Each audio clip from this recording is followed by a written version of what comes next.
Meeting with Brian. What date is it today? The 7th of June. Correct. Regarding customer journey. So you can ignore that one. Okay. Turn that on. Yeah. Yeah. So I've been. I need to answer it then. That's fine. I've been speaking to Rachel about the sort of structure of the company and what everybody does and all that sort of thing. I'm speaking to Patrick and John as well, and what has sort of come out when I've been speaking to them is that you handle your clients and your quotes basically from start to finish. It sounds like in a little microcosm all of your own, which is a wee bit different from how other people work. So because you are basically running things from start to finish for your own bit, I thought it would be good to speak to you about exactly what it is that you do, because I imagine that you will have a more linear process of how you go through things rather than speaking to John, for example, who has other people do his invoicing and passes things around to other folk and things like that.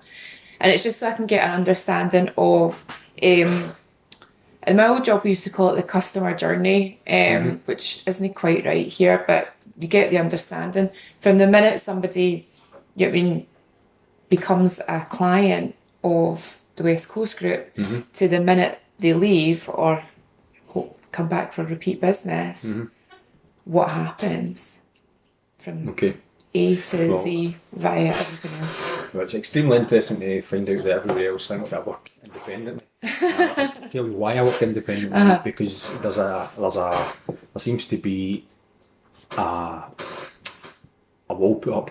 All right, okay. People don't want to change. Okay, they do things a certain way in West Coast, and they've done things a certain way in West Coast. And I've been here a year. Nobody wants to change. Okay, so we do things that worked for the old West Coast, or people still do the things the way things worked in the old West Coast. They do they do a quotation, then they double handle it by doing a job sheet, then they triple handle it by doing another sheet. So there's an awful lot of paperwork. I have noticed that already. For that's not required. So trying to implement new things, new ways we work, but there's a resistance to it from certain people. Spoke to Chris about it more recently at the last meetings about changing it, about introducing simpler, rather than having 7 or 8 folders when we only need one. Yeah. That sort of thing. So it's interesting to see that it's me that works in a microcosm. It's me that's calling it a microcosm. I can understand where it's coming from and why. Yeah. There's just a resistance to change. There's an extreme resistance to change. People want to keep things. For me personally, when I came in here at first, it was working mainly on the Galliford Try project over at Coolport. So we had it was a pre-existing customer, if you like. From that, it's developed into working with other Galliford Try contracts, working with Babcocks mainly, and doing other bits and pieces for probably smaller clients within the base. Now this all just works mainly through word of mouth. Okay. We've got a captive market down here. Yeah. We are extremely diverse in what we do, but what we do, we seem to do it well. So when we're talking specifically about the journey, the likes of Galliford Try come direct to myself and Chris, and it goes from there, from that initial site meeting or pre-start meeting or quotation meeting, or where quite a lot of the time they ask us how we will do it, what we'll do. They'll tell us what they want to achieve, and we'll tell them how we can help them achieve it. Now that sounds extremely as if we are the bee's knees, but it's really very simple. They just want somebody that will come in and give them an end product that's hassle free, and we do that. So for me personally, I'll take the initial contact The initial inquiry will come to myself. Okay. I'll arrange a meeting with the client, Galliford Yep. Try, Babcock's, Kinetic, the MOD, DI, whoever in this area, whoever it is. And are you meeting with another project manager, or is it procurement manager, or can it be anybody depending on the client? Depending who it is. Mainly it'll be the project managers. Once you've got a relationship on site, it does away with the maybe senior management. Initially with Galliford Try, it was meeting with their QSEs and their financial managers and even their financial directors, etc. when it's the larger jobs. Yep. Once that contact's made and the trust is made, it then goes down to the project managers or site-based QSEs. So we'll meet with them and we'll discuss what we've got to do. They'll tell us what they want. We'll get the remit, the package, Yep. bill of quantities if there's anything like that. More often than not, though, we're developing our own bill of quantities, our own pricing schedule. We'll bring that back, and then there's the back and forward via email. And eventually we'll agree that there's a cost there that they're happy with. There'll then be a pre-start meeting. Yep. And then that takes it to delivery, which then works through the production of construction phase plans, method statements, risk assessments, O&M manuals to eventual handover, and then the project goes. So my specific role goes from, if you like, estimator to project manager to QS, foreman, site engineer. That's a very, very Customer role. services, Customer, PR. yeah. And that's what everybody does here. Yeah. I know I started off by saying we're resistant to change, but we're resistant to change in the systems. We're not resistant to change because everybody here, everything's all focused on, it's all customer based, it's customer driven. Yeah. You've got people in West Coast that are extremely customer friendly. Everybody's extremely customer friendly. Yeah, I have noticed that, and I did notice that there's a high degree of flexibility in everybody's roles as well, which is a good thing. It's just when you're building an internal communication system, it's good to know what the primary role of people are, or what groups you can largely put people in. One of the things I noticed when speaking to Rachel about how work is sort of divided and carried out and things like that, is that it seems like you've got like a de facto account management system, because there seem to be different people responsible for different clients or different couple of clients. That's probably true, yeah. It's a good way of looking at it. Vinny's a probably, I would say, is one of West Coast's key assets. Right? He's very, very good with the client, with the customer.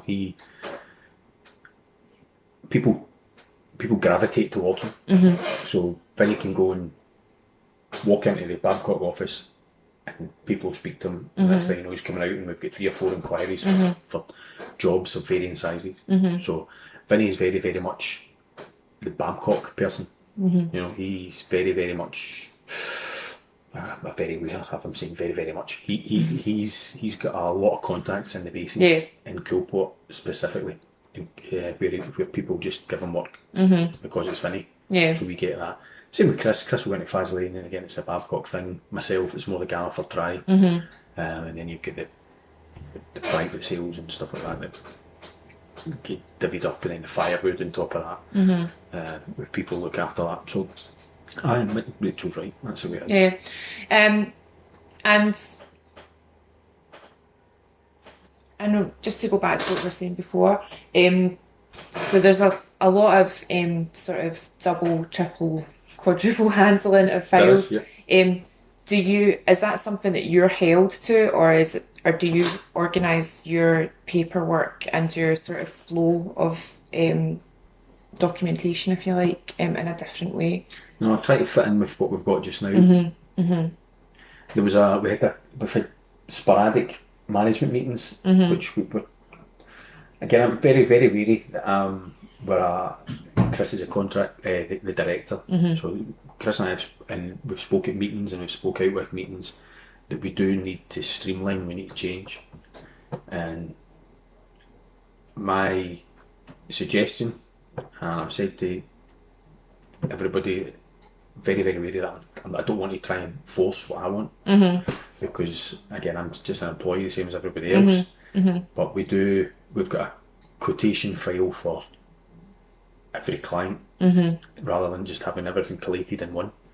So when an inquiry comes in, we have a quotation system. We've got a separate folder for Babcock, separate folder for Galliford Try, separate folder for Strangs, separate folder for Kinetic, separate folder for others, separate folder for where we should just have one quotation file electronically. So at the moment, I use the broken down file. So if I'm quoting for Galliford Try, I use a Galliford Try file, rather than just having a sequential quotation system. Yeah, like a central 1, 2, system. 3, 4, 5. So you can have quotation number 1 for Babcock's. You can also have quotation number 1 for Galliford Try. It doesn't get confusing because we're small enough just now. But As as we're we going on, grow, and I can try to, at the last meeting, try to demonstrate that we've got Galliford Try, when it progresses from quotation to contract, it's the same. We've got various files for contracts for Galliford Try, Babcock's, MOD, all these different files with different contractors. So we then have a job number 01 for Galliford Try, a job number 01 for Babcock. Okay. So for me, that gets confusing, and we should simplify that to a simple sequential number, because the guys, what we're trying to get them to do is to fill diaries in, when we're trying to get them to do order numbers, trying to do all these things. See, trying to remember an order number that's J19GT01. Yeah. Sounds simple, but when you're also working on a job that's J19BM01, guys get confused. So rather than so, my suggestion again there is that we streamline that as well. We have it in one file, so we have all our jobs sequential from that, and this would be leading somewhere. We then look at the invoicing and the ordering, our order numbers as well. We've got umpteen files in there for different specific companies and job specifics. Now again, I understand that worked when we were, or when West Coast were maybe in their infancy or as they were growing, but we really need to then compact that down to so it's just one file. All the order numbers are there again, rather than having crazy job numbers.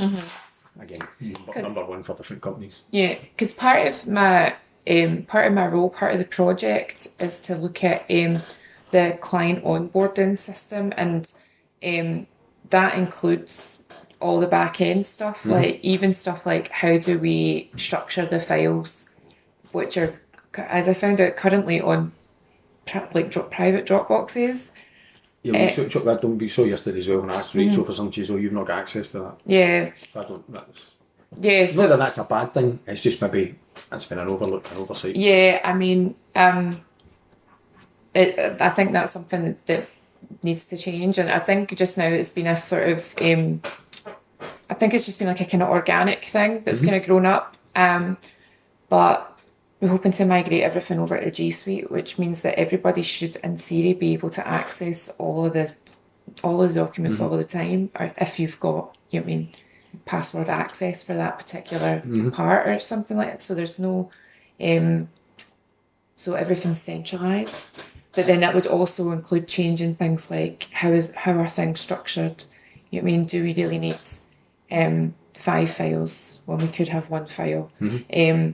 With a view to actually reducing the amount of physical files to a minimum, because there are loads.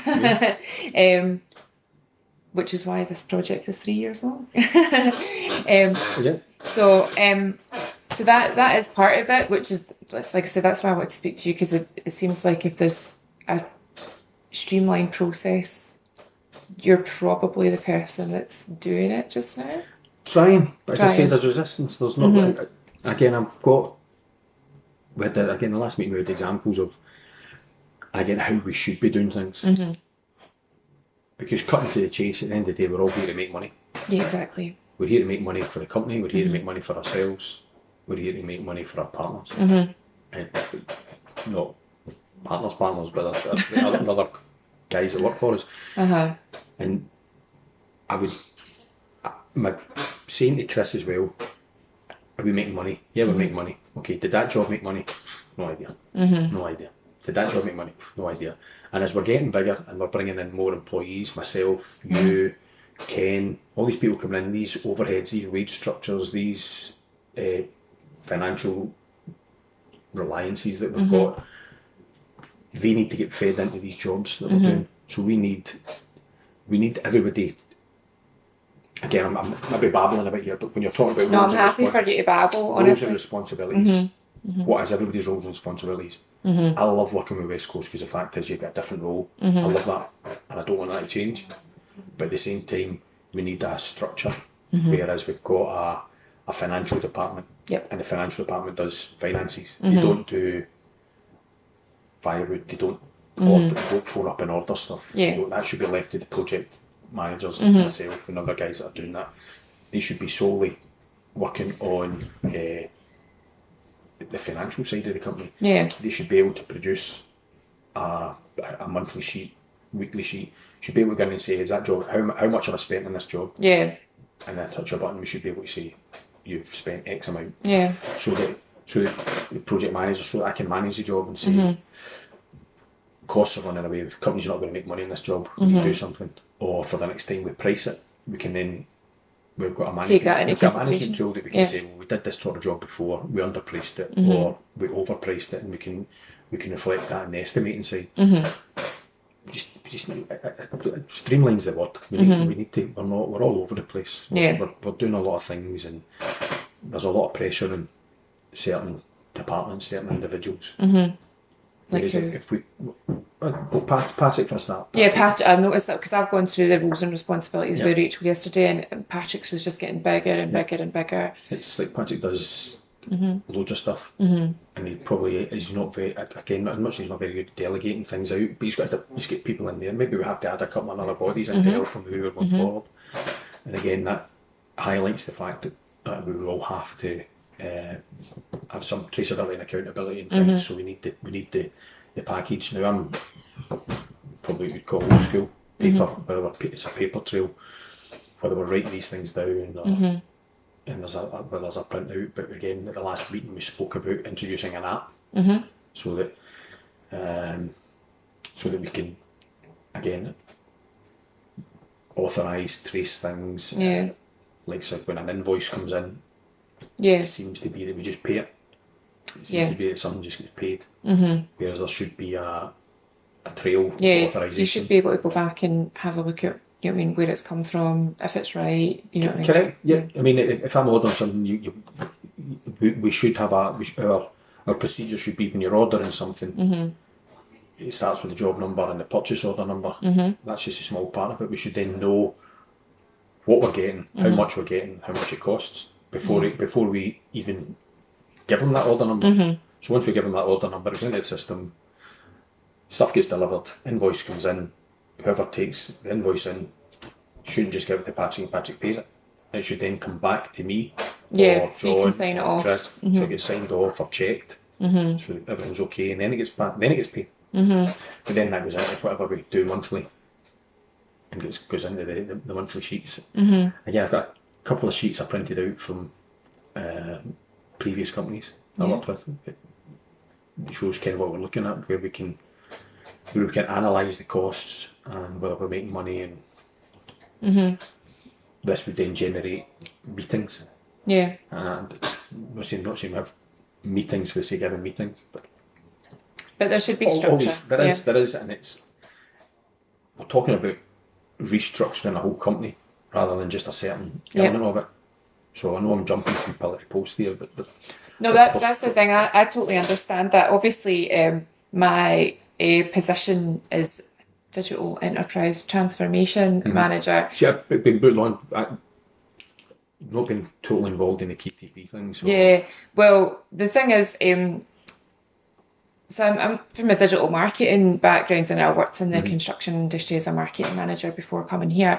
And I think on the face of it, you think, all right, so why are they bringing in a digital transformation manager when we don't even have our invoicing situation sorted out? But I would argue that that's all part of the digital transformation process, because actually what I'm here to do is to help the company go from being a sort of organically grown family business to being a potential national, continental, international concern. You know, you never know, and that's what my job is to do, is to sort out digital processes.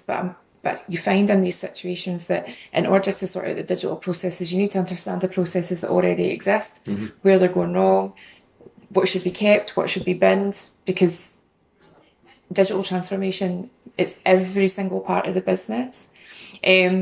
So on the one hand, it might be like, oh, it's kind of jumping the gun a wee bit because we don't have all these processes in place, but I'm actually there to, develop, streamline, automate those processes as part of the bigger picture. So that's why I'm wanting to find out, what is the structure, what work is everybody actually doing, how many roles are being duplicated.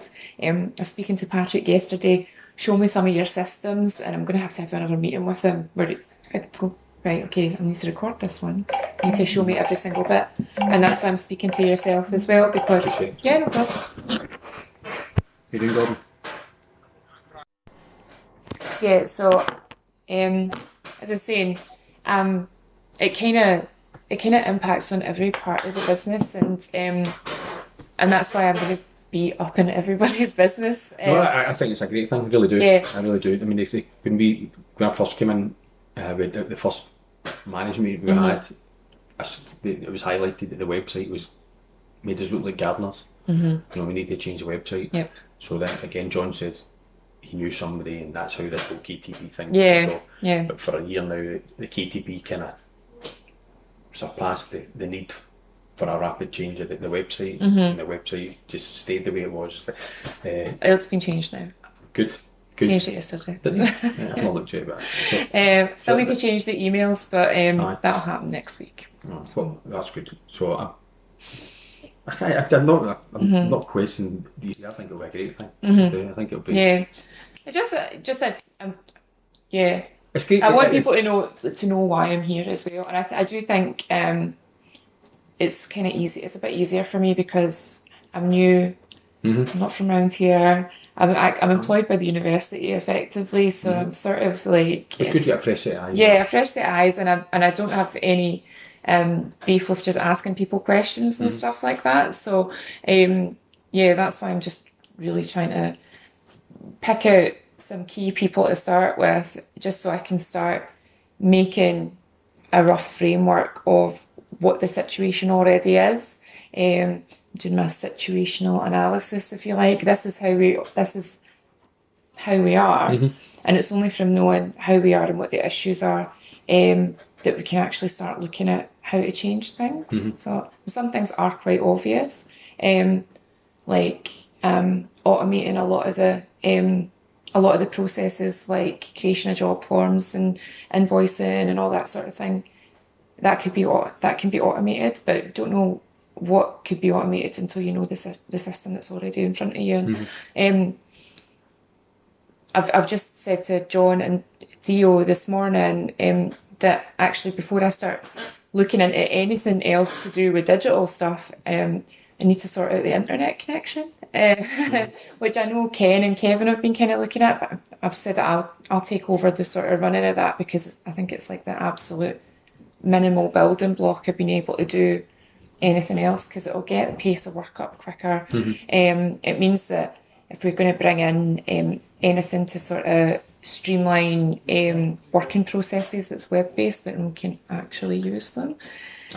Well, I can see the challenges already. Come in this morning when we're moving some of the staff up, or we're moving up to the top, some staff moving up to the top, and we get down here, we then get the whole quotation thing. It's all online. It's all in this Dropbox. We can save it on Dropbox. But there's also the paper copies that are in there. And if you don't print a paper copy or you don't put it online, which often happens, somebody can then take the next quotation number, which is wrong. So there's going to be up top there. We're going to then be doing quotations, putting them online. But if somebody looks at the paper copies, they're not going to be there.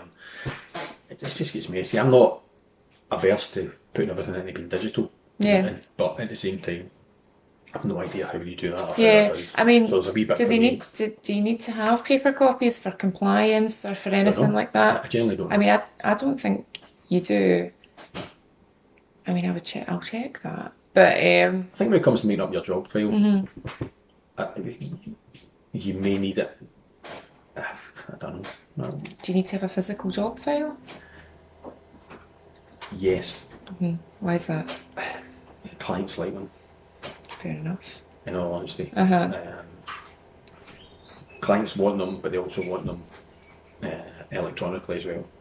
Just doing a job over there in Coolport, just Yeah. finished it, and they want, rather than a digital operation and maintenance manual, an OM manual, they want they wanted 2 paper copies and an electronic copy, Right, and the okay. electronic copy had to be on CD.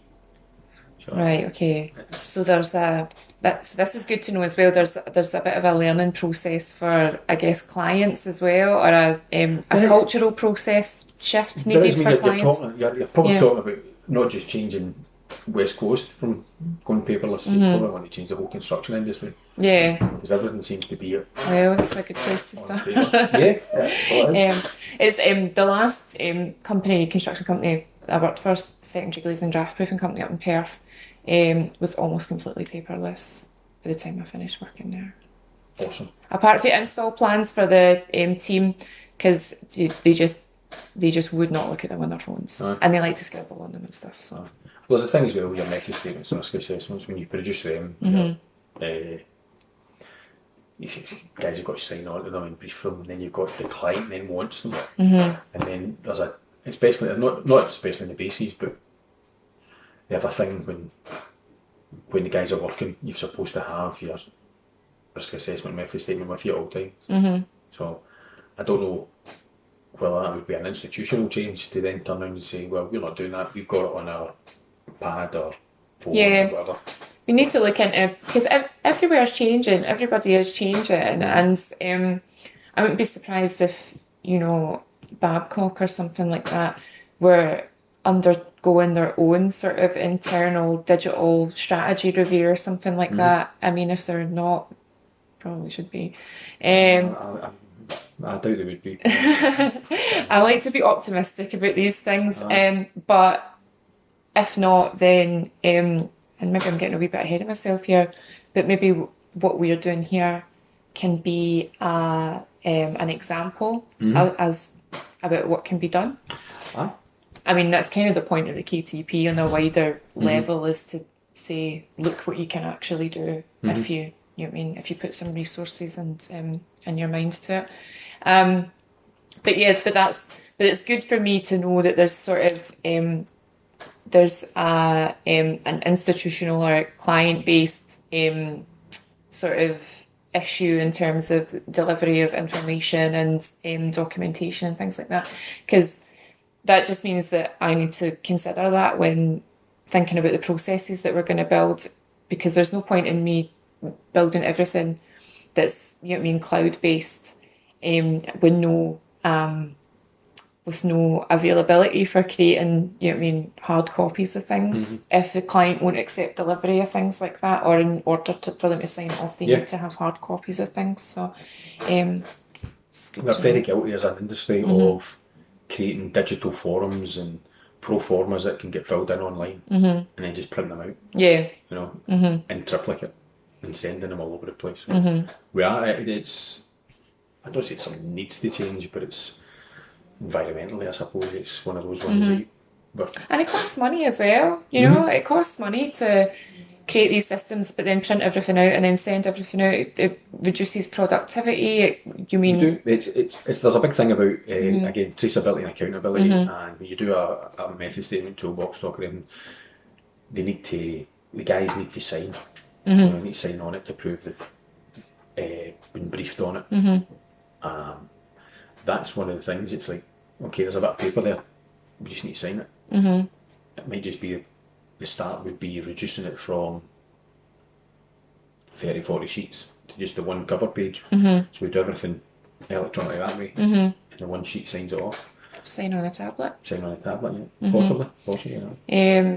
Because that's not outside the realms of possibility, that's pretty easy just to do. You know, your DPDs and the DHLs do it. You come, you sign on the wee thing. Yeah. You don't get a delivery ticket. It gets emailed to you, that sort of thing. Yeah. I don't know. It's not something that's going to happen overnight. Yeah, exactly. And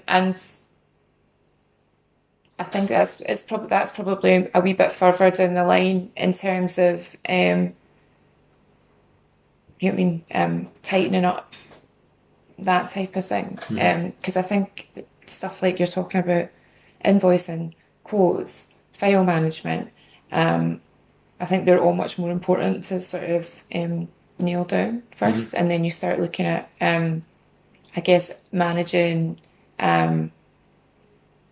employee interaction with documents and information and all that sort of thing. So yeah, I'm kind of rambling a wee bit now. So apart from what you sort of touched on about kind of having specific kind of departments and people who are focused on financial matters without it being diverted into firewood and all that sort of thing. What other sort of changes would you make? And this doesn't go any further. So. No, walls of ears.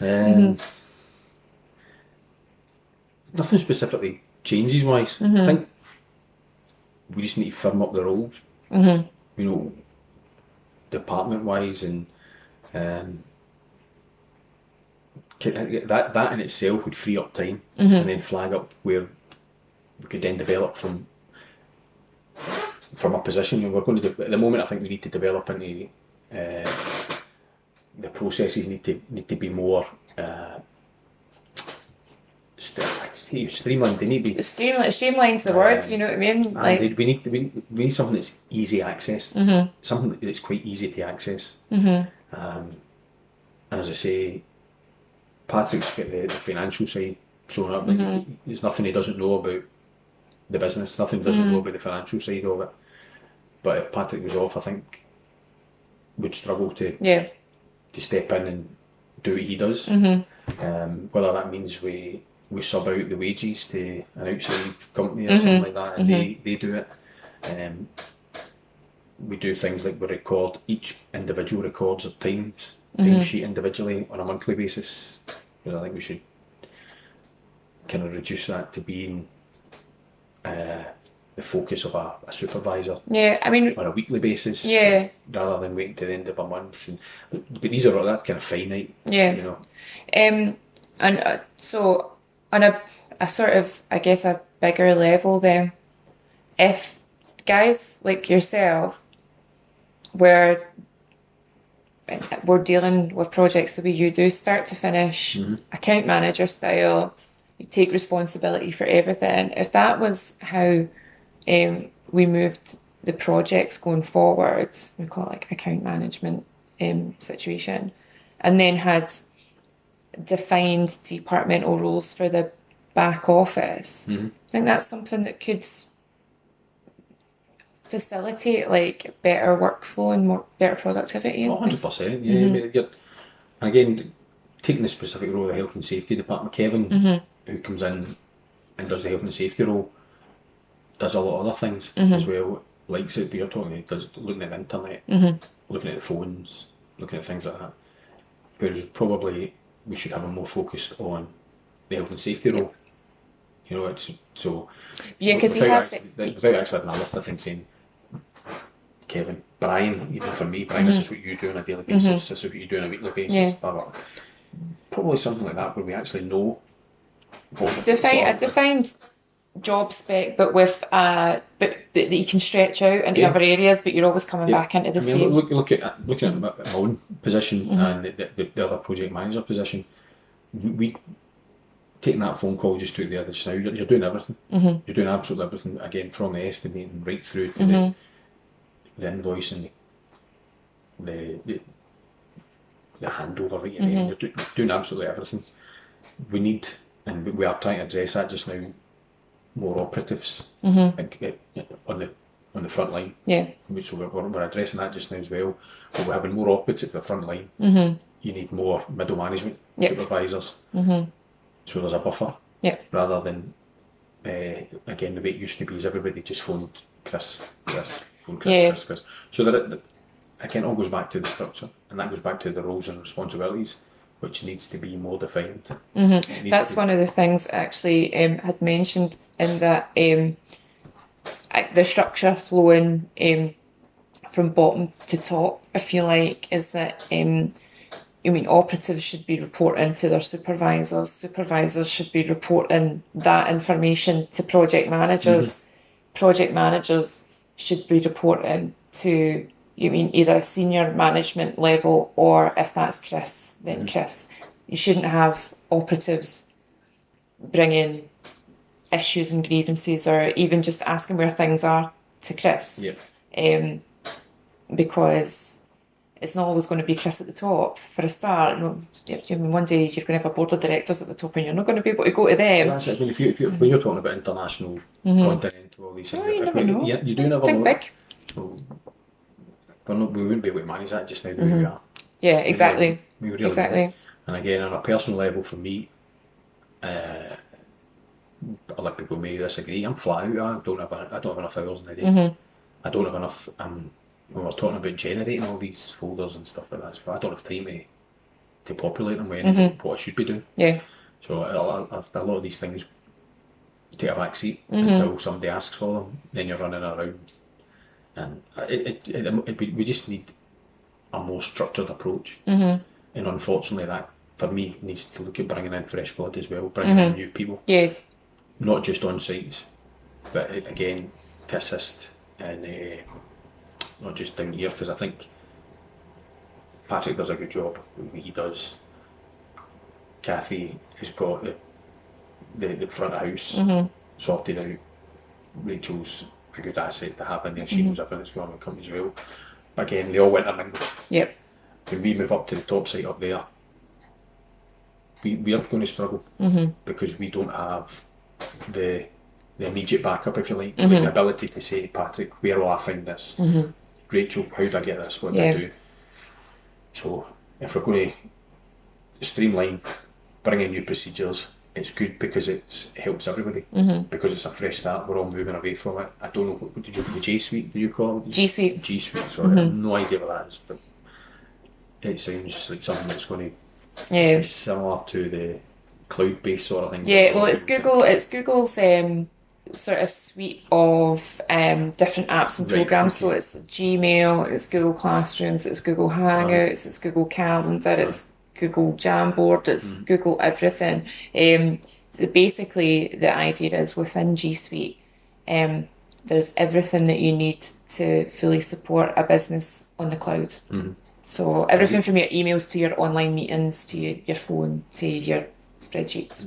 So. Well, that sounds like where we need to be. I think we're talking about everything on the cloud. It just doesn't work. It doesn't work the way we're doing it just now.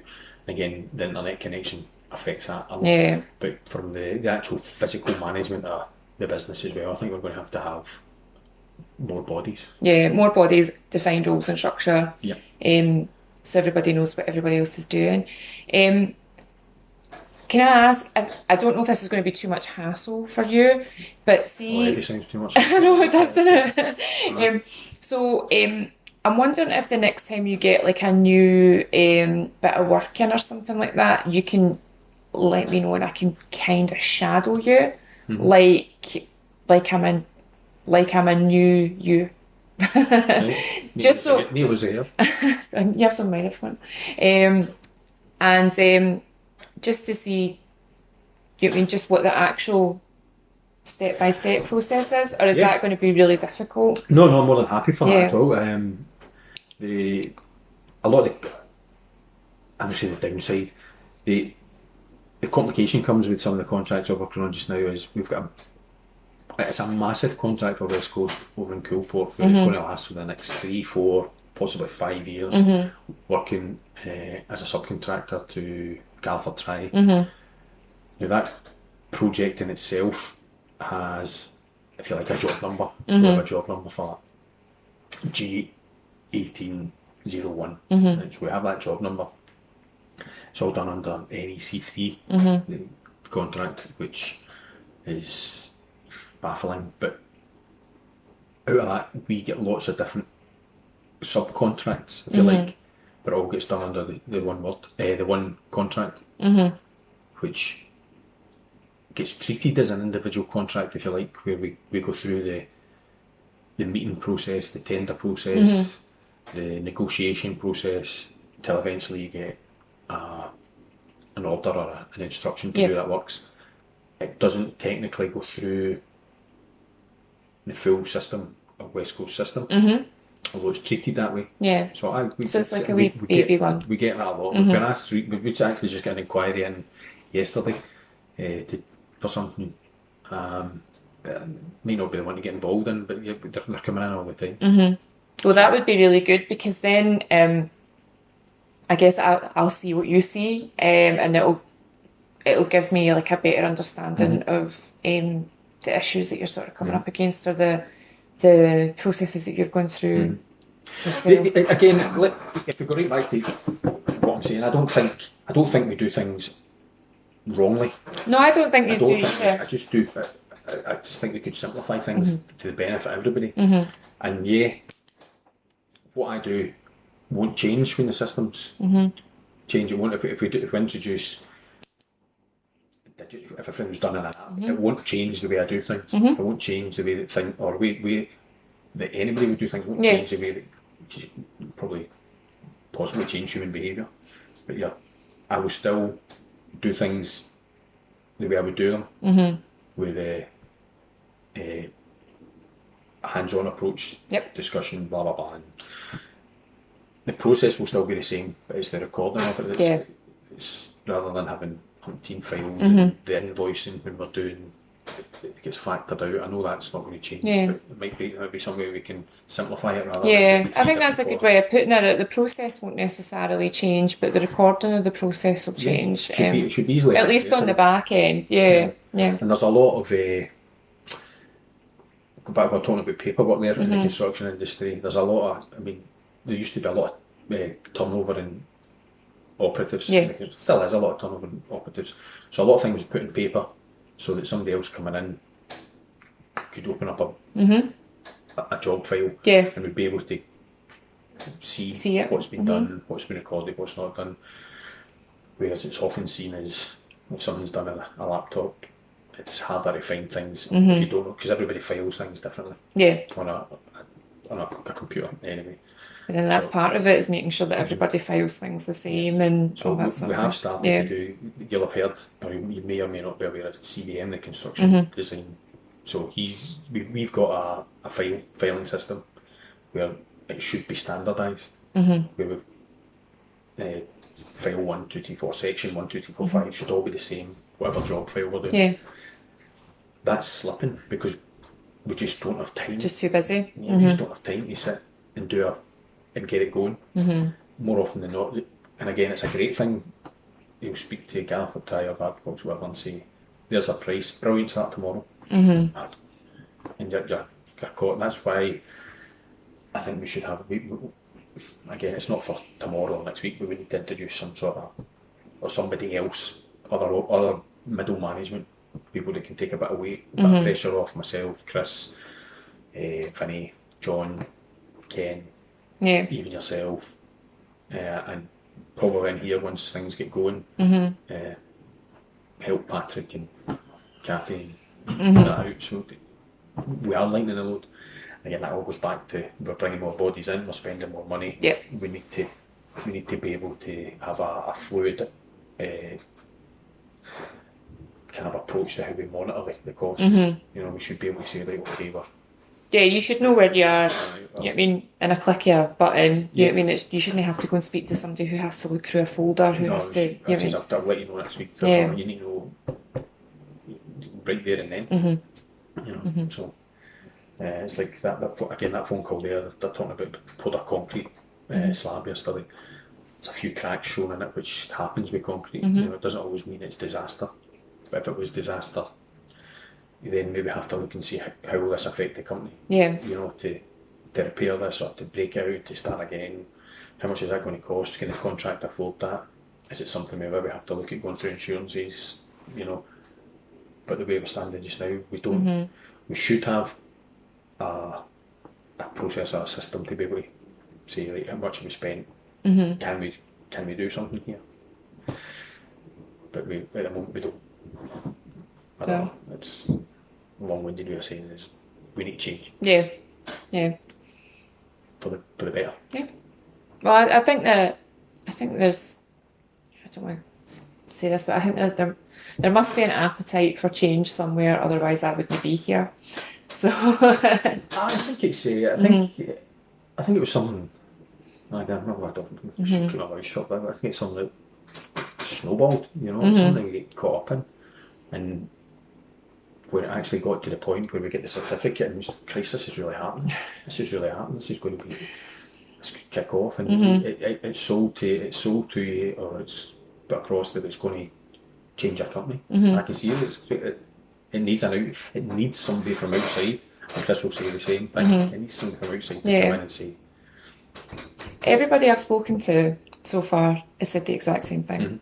Everybody said, you know what I mean, things need to change, you know what I mean, we're never going to grow if we keep going the way we are, you know what I mean. So I don't think that's a controversial opinion to hold in here, which I'm quite happy about. Oh, we will grow. If we left it with us, we would grow, but we'd break everybody along the way. You know, the stress and the pressure would get too much for everybody. And you don't want it to get like that, because then you'll start losing people, and you'll lose key people out of the company, and then that creates an even bigger barrier to growth. You've got an awesome core of people here. It's family based, and that's what we want.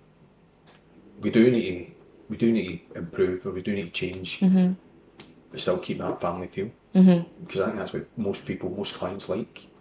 Yeah, is the sort of, you mean it's quite everything's quite personable, which you don't really get in construction. No, because you're not going to be. It's the balance between that as well. I mean, you go to like Galliford Try, and they've got a person you speak to if you're not getting paid. And if you want to speak to somebody, it's like various departments, and it's very, very specific. You know, oh, that's not me. You need to speak to him. That's not me. You need to speak to him. Which is frustrating. Yeah, but we want to. And again, there's a lot of companies around here as well. There's some companies across the water and other local companies as well that whoever picks up the phone will help you. So we want to still keep that, but at the same time, there's a balance. There's a happy medium. I want to be more professional. Yeah, where you can enhance the professionalism of your company without losing, you know, kind of like that sort of family essence of your company. And there is a way of doing it, and I don't think it's going to be beyond the realms of possibility, especially if everybody's invested, which I think everybody seems to be for the most part, and if they're not now, they will be by the end of the month. I mean, I said to everybody, I think we need to meet, we need to talk more. I'm not saying we have meetings for the sake of having meetings, but we should have management meetings, we should have health and safety meetings, we should have financial meetings, we should have not union meetings, but we should have meetings with the operatives, the operatives representatives. You know, we should have all these things where we can. What if some of these things were set up so that they were sort of remote meetings, so you could meet in like a hangout, like an online hangout space or something like that? Do you think once people got over the sort of technophobia, then that might be something? Because then that stops you from having to come off site, or from having to, if you're working from home. Working from home, good. That sort of a yes. When you're in the bases, you're struggle because you're not allowed to use. Yeah, but it would be. They could be for specific things, and to be used at specific times. So you wouldn't be arranging a hangout to take place while a key member's on the base, for example. But it could be, you know, if you're in a private job, or like I said, if you're working from home or if you're working away, you don't have to be like, oh well, I need to be back for 2:00 because we're going to have a project manager. John and I used to work for Strangs, and we were both based down here. Now John stays an hour's drive from here, and they used to have a monthly management meeting in Denny over Stirling, Falkirk Way, and we said, why can't we have it here? Bring everybody, because everybody was working here. Why can't we have it here? Doesn't have that? It wasn't even technologically minded. Why can't we have it here? No, office. So you had to go in the office. Then it was, well, why can't we have like a telephone meeting? Yeah. No, office. You know, there was that reluctance to say, no, Yeah. we have that meeting in the office. But you're then taking, again, we're lucky because we're quite local here, but in that scenario, you're then taking John 2 hours drive. Yeah, well, that's the So thing. You it's take them production off site. It's driving time. It's Yeah. expenses if they're paying for your petrol. There's so much you could be doing in that 2 hours Exactly. rather than Exactly. just doing it in a Google Hangout or Yeah. whatever. And that's the thing. I think if you sort of remove some of the barriers to communicating and meeting with people, like, for example, having to physically be there, then it becomes easier to stay in touch with the people that you're supposed to stay in touch with. So, for example, I mean, I don't know why all the project managers would need to have a meeting together, but let's say you did, you know what I mean? And I know that there's people, project managers, project engineers, project coordinators. I'm calling you all project managers just now. I know there's differences, but for example, if you all needed to have a meeting, then you would just be able to do it. You know what I mean? Or if we were going to have a more general management meeting, you would just be able to do it. You wouldn't need to be here. And obviously there will be a conference room and stuff like that. But I don't think stuff like that needs to be to the detriment of, you know what I mean, people's productivity and things. Because when you say stuff like, I don't have enough hours in the day, then that's what that says is, I bet there's loads of wee bits in the day where you could take that time away, and it either makes the whole working process feel more manageable and less stressful, or it means that you can get more done. Yeah. You know what I mean? It sounds very dramatic when you say it. Actually, I wish I'd never said that now. I've no enough hours in the day. No, I don't. But what I mean by that, I do mean that because you come into work, and on the way in, you plan your day, or you've got a plan for what you want to do that day. But one phone call turns on its head. Yeah, it's out the window at 9:05 in the morning. Next thing you know, it's 2:30 in the afternoon, and you're like, Yeah. I've got so much I need to catch up on, and you end up wanting to whatever time of night to try and catch up. You still don't catch up because of productivity time. Once everybody comes into work, and there's that period of time where we all talk about our day, and we all discuss what labour and that we need, and everything just drifts. And the work that you need to do piles and piles up. So you're actually kind of, I don't know if it's a technical term, but I call it firefighting management. Yeah. You're just firefighting. Just firefighting all day. And at the minute, that seems to be all we're doing. Is firefighting. Even on the jobs, all we're doing is firefighting, because we're doing whoever shouts the loudest gets the most men at the end of their job. Until the next person shouts, then they get taken off that job, put over there. And we do that, and we know that, but we're not. I'm not saying that. That's not something that I'm saying behind anybody's back. We all know that. We all know that that's what we're doing. And that's actually really common. The last company I worked for, senior management, that was the biggest issue, was I spend, you know what I mean, 8 hours out of a 9-hour day firefighting. How am I ever going to get stuff done? And it can be difficult to overcome, because that's not just a work thing, that's a cultural thing as well. That's making yourself available to people, you know what I mean, when sometimes people need to be given the autonomy to just sort it out yourself to a certain extent. But then you need to make sure that they're trained and competent and confident enough to be able to do that. If you look at West Coast, we're looking at West Coast here. If you look at everybody in the area, all the companies in the area, all the clients, all the potential clients, all the future clients, everybody's going to look at our website from now on. Website's live just now. Somebody we've not heard of looks at our website, thinks, I've got a job down there, they'll do a job for me. And they pick the phone up or the email, whatever it is they do. Interested in this, are you interested? Yes, we're interested. Then the communication starts, the introductions start, then the meetings get arranged. There's then that thing that if I go to the meeting, or Chris goes to that meeting, or Vinny goes to that meeting, or you go to that meeting, whoever goes to that meeting is then taken out. And at the moment, we've not got anybody that then can step into that role. There's not somebody that can deputise. Again, we don't have the, not that we should have layers and layers and layers of management, but there's a big gap to saying, Brian, I've got to crack my concrete. Tell the foreman. Tell the engineer. Yeah. Let them deal with it.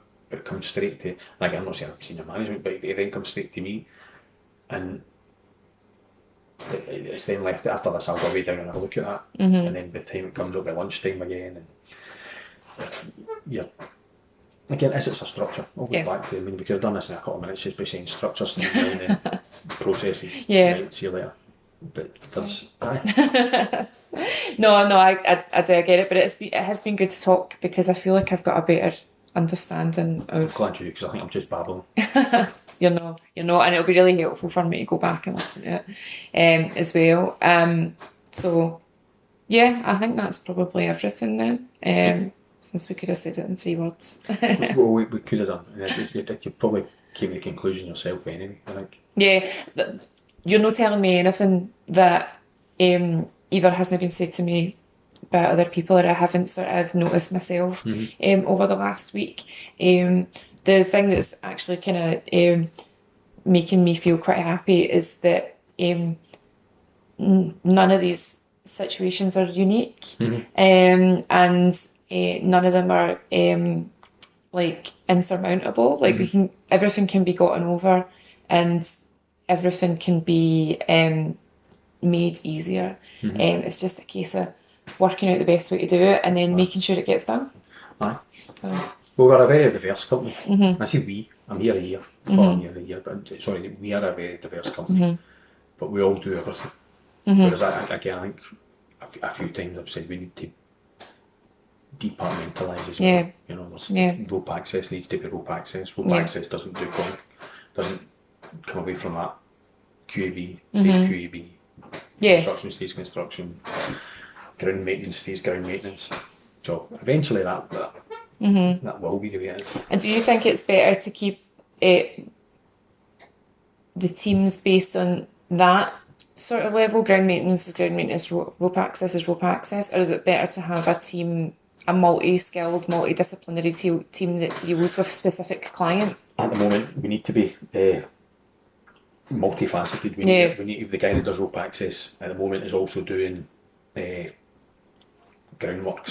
He's also doing concrete works. We need to have that in a minute because we don't have the luxury of saying. Yeah, you guys just work on this project, and we could have somebody out when they're not actually doing any rope access work. They should be out drumming up more work. They should be out doing their sales rep, but going and speaking to people, seeing where we can. But again, that's quite a dramatic role change, though, isn't it? Yeah. Or is that expected? No, it's not expected. They don't do it just now. Yeah. The likes of the lead rope tech, Ross Hennigan, pops into the office now and again for or the offices of previous clients, just to know that we're still in the picture. Still about, So it's not maybe a dramatic role change. It's something that, whereas, again, not trying to reinvent the wheel, but if they do the rope access work, which they're very good at, when they're quiet, the team can then be swallowed up with other areas of work. But maybe Ross should then be not get his suit and tie on and start travelling the country looking for work. Start off small by going to the existing clients and drumming up some more business. Yeah, because we're making these lovely QAB system brochures. We should maybe have QAB brochure so that he can then have a rope access brochure. So he can then go and hand out his card in the rope access brochure, and they get lying around as well. You know, so it's not just let's push QAB. Let's go to these. Let's go to the expos and push the QAB. Let's send somebody to I don't know, your wind and farm, your wind and oil or your renewable energy expo, and whereas maybe not take a stand but go down and go around about. Yeah, work the room with your rope access cards and stuff like that. These sort of things don't need to be a dramatic role change. It can be done gradually. So I don't know. It's something to think about. I think definitely as well, while the QAB stuff is getting, I guess, up and running and things like that, you kind of need to keep the fires burning at home, as they say. Do you know what I mean? And that means making sure that the stuff that is actually being done is being done to the best ability and the most sort of efficient way as well. So I don't intend on focusing. I think a lot of my focus is going to be on QAB, but I don't think I'm not going to be focusing entirely on it, because this is where you'll grow beyond borders, if you like. But actually, the stuff that's paying the wages just now, you know what I mean, the stuff that's keeping local people employed, the stuff that's got the business to where it is just now, is ground maintenance, rope access, construction, that sort of thing. So it would be remiss to think, oh, well, that can just stay the way it is and we'll just focus on this shiny new thing. Yeah. That's not what I'm intending on doing. So Good to hear. excellent. Shall we get a coffee? No, there you go. Oh, you need to go? There you go, look at Cracked and Concrete. Right, thanks very much for your time. I know